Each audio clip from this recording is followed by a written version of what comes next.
Et on vous dit ici, Longa a pris le mystère des sciences et des plantes médicinales. Donc Longa, il devait accomplir l'acte. Longa a été initié dans la connaissance. Il a été initié pour l'œuvre connue. Ça ne veut pas dire que dans le côté de Ponguisset, qu'il n'y avait pas des initiés. Le premier fils de Ponguisset, donc, qui s'appelait même Enoch, il s'appelait Doubisset, c'était un initié.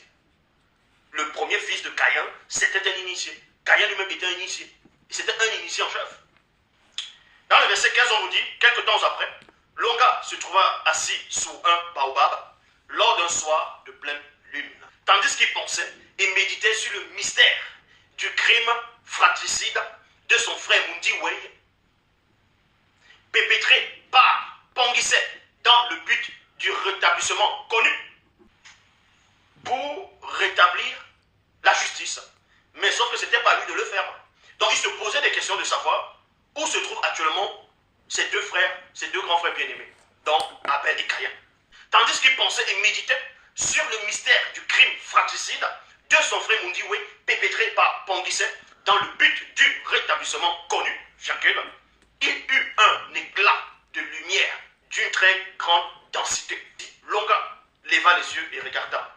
Et voici, il y avait deux hommes noirs dont il a reçu une apparition. Donc deux êtres vont apparaître. On vous précise ici que ces deux êtres noirs qui vont apparaître à Longa pendant sa méditation du soir.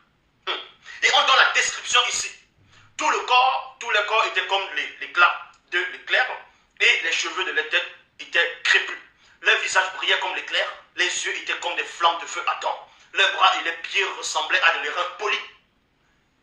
Et le son de leur voix était comme le bruit d'une multitude. Et ensuite on vous dit ici, au même instant, Longa sut et comprit spirituellement que ces deux hommes qui lui étaient apparus étaient ses deux frères aînés. Étaient ses deux frères aînés, Ponguisset et Mundiwei, qui furent mes fils dans les deux réalités du visible. Après la mort physique de Ponguisset, celui-ci reçut la manifestation de la grâce d'être avec son frère dans la réalité connue.